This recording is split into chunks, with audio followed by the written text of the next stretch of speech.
واش عمرك جلستي مع راسك وحسيتي انك من بعد ما كتجمعي مع واحد الشخص معين، سواء صاحبتك سواء شي شخص من العائله او لا الشريك الحياه ديالك اللي كتبغي، كتخرجي من هذيك الجلسه وديك المحادثه وانتي فيك السخفه، الطاقه ديالك كتكون زيرو، بحال الا كنتي هازه شي جبل فوق كتافك، وكتحسي براسك عيانه وفيك الدوخه وانتي ما عندك حتى شي سبب عضوي وما مريضاش. الا كان الجواب هو فغالبا راكي كتعاملي مع واحد العلاقه اللي سامه، اللي هي توكسيك ريليشن شيب. هاد الناس كيتسموا مصاصين ديال الطاقه، كياخذوا منك كل حاجه زوينه فيك، هذيك الضحكه ديالك البسيطه وداك الامل اللي كتحسي به، وكيخليوك تحسي براسك خاويه وطافيه.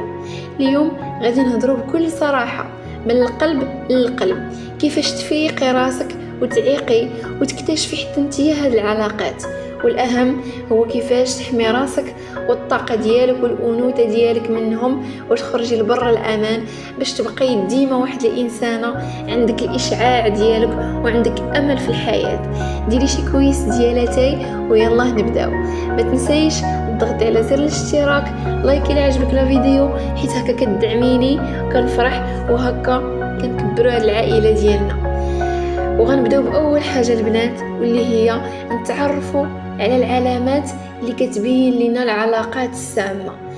بزاف ديال البنات كيحسب ليهم ان العلاقات السامه كتبان بالصداع، الغوات ودوك المشاكل اللي كيكونوا باينين، وفي الحقيقه لا. السامين الحقيقيين كيكونوا واحد الناس اذكياء بزاف، ممكن يبانوا لك كيبغيوك وكيحميوك وكيخافوا عليك. داكشي علاش خاصنا نحللوا عينينا مزيان ونردوا البال لهاد ثلاثه العلامات اللي هما اساسيه البنات اللي غنبداو بهم. الاولى هو داك النقد اللي تيكون مغلف بالحب، كما كنقولوا بالدارجه كيحشي لك الانسان الهضره، ولكن في واحد القالب مغلف بالحب وبالكلام الزوين، اللي هو واحد النقد اللي هدام كيريبك. هاد النوع ما كيجيكش نيشان وكيقول لك انتي خايبه ولا انتي ما مزياناش، لا، كيدير راسو حنين وباغي لك الخير. مثلا تكوني فرحانه انتي غير بشي كسيوه جديده شريتيها اولا شي ماكياج درتيه وفرحانه براسك، كيشوف فيك بديك النظره الناقصه وكيقول لك اش هادشي دايره، هاد اللبس ما جاش معاك، كيبين لك غليظه، وانا راه غير كنصحك حيت انا باغي لك الخير، حيت انا كنبغيك وما بغيت حتى واحد يضحك عليك برا. هادو هما الاساليب باش كيخليك تثيقي. مع الوقت هاد النقد اللي تيكون متكرر كيبدا يدخل لك لعقلك الباطني بلا ما تحسي، كتولي فاش كتبغي تلبسي اولا تخططي ديري شي حاجه اولا تبغي تخرجي كتفكري في الهضره ديالو هو الاول، وثقتك في الذوق ديالك وفي راسك بشوي بشوي كتبدا تنقص حتى كتنعدم تماما، وكتولي تباني ليه هو بحال اله هو اللي فاهم كل شيء وانتي ما كتعرفي والو، وكتلجئي ليه الاستشاره ديالو في ابسط الحوايج اللي في حياتك. ثاني نقطه البنات واللي هي الابتزاز العاطفي وغسيل الدماغ، هذه راه من اخطر العلامات ونبيكم تردوا ليها البال مزيان. كتكوني انت هي المظلومه، انت هي المتضرره، مثلا اكتشفتي ان هذا الشخص كذب عليك في شي موضوع معين اولا خان الثقه ديالك في شي حاجه ودار تصرف اللي قبيح اللي ما مقبولش، فاش كتواجهيه نتيا بكل هدوء وبكل رقي بدل ما يعتذر ليك ويصلح الغلط حيت هو باغي يقاد هذيك العلاقه معاك، كيلجأ الاسلوب ديال انه كيبدا يغوت، كيقطع معاك الاتصال وكيقلب الطابله عليك وكيقول لك انتي اللي نكاره ونكديه، انتي اللي كتدقي بزاف على الحوايج البساط، وانتي اللي كتخلي كتخيلي اشياء اللي ما كيبانوش وانت ما كاينينش، وانتي راكي مريضه نفسيا وعقلك صغير. هادو هما اساليب القمع اللي كيتعامل مع هذا الانسان وكيبين لك بلي راكي انتي فيك شي خلل. هنا كيدير لك واحد العمليه ديال غسيل الدماغ حتى كتولي كتشكي نتيا في العقل ديالك وفي الذاكره ديالك، وكتقولي مع راسك يمكن فعلا انا اللي كبرت الموضوع وحساسه بزاف. وتصدقي انت اللي مظلومه غاديه وكتطلبي السماحه وكتبكي. ولهذا البنات ردوا البال بزاف مع هاد العلامات اللي كنعطيكم. وثالث علامه البنات هي الغيره من النجاح ديالك. الشخص اللي كيكون سام كيبغيك تكوني بخير، ولكن عمرك تكوني حسن منه او لا ناجحه عليه. فاش كتحققي واحد النجاح، مثلا نجحتي في قرايتك، تقبلتي في شي خدمه اللي جديده، او حتى نقصتي مثلا في الوزن وبان عليك الزين وليتي غزاله وزوينه، ردة الفعل ديالو كتكون بارده بزاف. يقدر يشوف فيك ويقول لك عادي، كاع الناس كيديروا هذا الشيء، وتبدل عليك ويخسر لك الخاطر في نفس النهار باش يطفي الفرحه ديالك وما تعيشيش هذيك اللحظه الزوينه اللي كتسنايها. هنا تقدري ديري واحد الوقفه صغيره مع راسك وتحللي هاد العلامات وتشوفي في من كاينين في الانتوراج وفي المحيط ديالك. هبطي التعليقات وخلي ليا واش عمرك نيت تلاقيتي مع شي واحد في عائله ديالك او لا في صحابك اللي فيه شي وحده من هاد العلامات. ودابا البنات غندوزو للمحور الثاني واللي هو مهم. من مورا ما تعرفنا على شنو هما العلامات ديال الشخصيات اللي كتكون سامه، غنعرفوا انواع الشخصيات اللي كتكون سامه اللي دايره بينا في حياتنا. وباش نزيدو نفهموا هذا المحيط خاصنا نعرفوا ان هاد الناس السامين عندهم انواع واقنعه بزاف كيتخباو من موراها، واشهرهم هما هاد الجوج اللي غنقول لكم. الاول هو داك الشكاي البكاي اللي ديما كيعتبر راسو فيكتيم وضحيه. هاد الشخص حياته كلها كحله، ديما مظلوم، ديما الناس حاقدين عليه والزمان جاي ضدو. فاش كتجلسي معاه كيعمرك بواحد الطاقه سلبيه وبواحد الشكوى من الصباح حتى الليل. المشكله فين كاينه؟ المشكله انه عمره ما يسول فيك انت كيفاش دايره، ولا كيعطيك مساحه تهضري على راسك، وعمره كيقلب على حل المشاكل وهو باغي غير يفرغ السموم ديالو فيك ويمشي.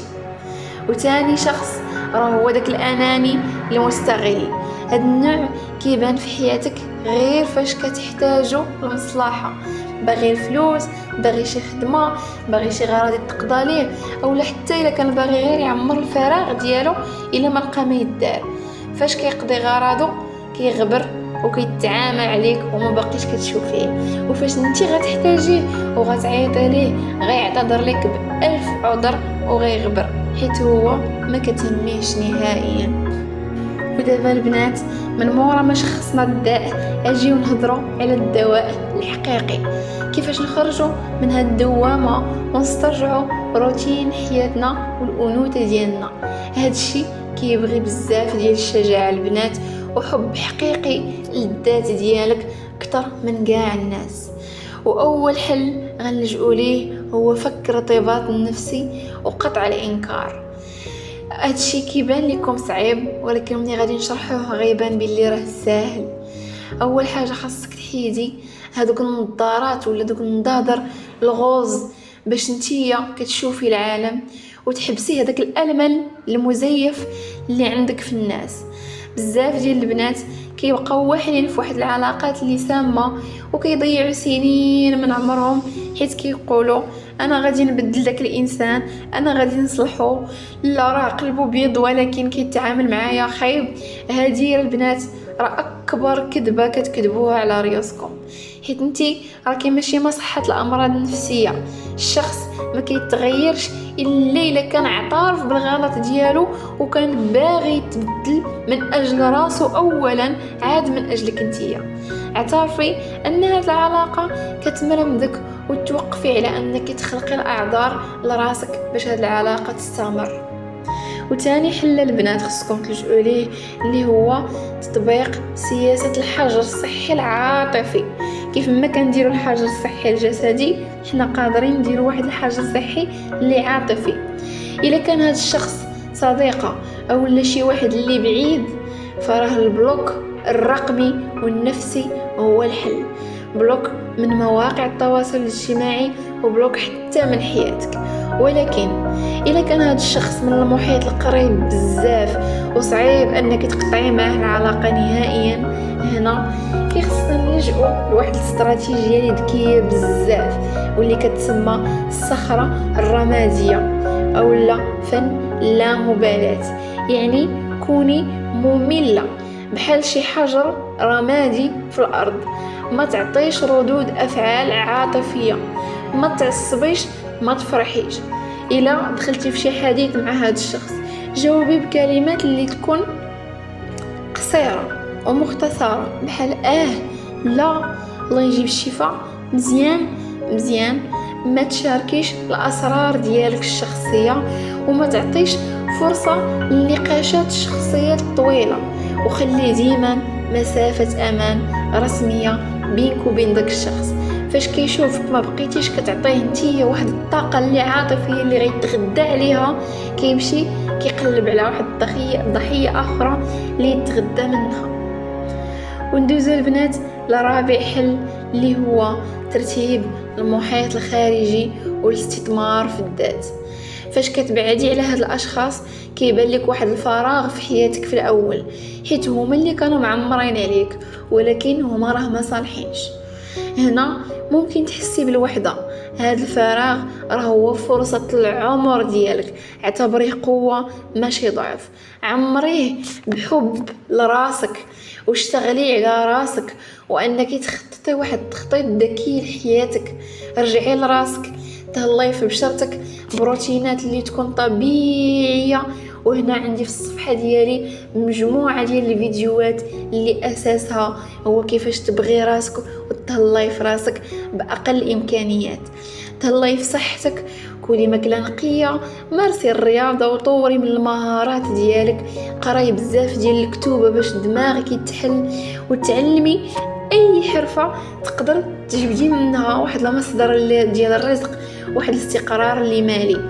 فاش كتوجهي الطاقه ديالك للداخل وكتكوني واحد الانسانه مشغوله بالنجاح ديالك وبالجمال ديالك وحتى براسك، عقلك ما كيبقاش عنده اصلا الوقت يفكر في هذوك الناس اللي اذاوك ولا اللي داروا معاك حوايج ما مزيانينش. وفي الاخير حبيبتي الغاليه، بغيت نقول لك واحد الحاجه، ديريها ديما حلقه في ودنيك. القيمه ديالك ما كياخدهاش واحد الشخص اخر، القيمه ديالك كاينه لداخل ديالك، وربي خلقك غاليه مكرمه وما كتستاهليش تكوني في واحد البلاصه اللي كتطفي النور والصفاء اللي في قلبك. انتي كتستاهلي علاقات اللي غتكون صحيه، ناس يزيدوا بك لقدام ويشوفوا فيك الحوايج الزوينه. شاركوني في التعليقات التجارب ديالكم، كيفاش تعاملتوا مع الشخصيات السامه اللي في حياتكم. وما تنسوش تدعموا الفيديو بلايك واشتركوا في القناه وفعلوا الجرس باش هكا كتكبر اللمه ديالنا وكنزيدوا نطوروا من راسنا انا وياكم. كنبغيكم بزاف ونتلاقاو في الفيديو الجاي ان شاء الله. بسلامه.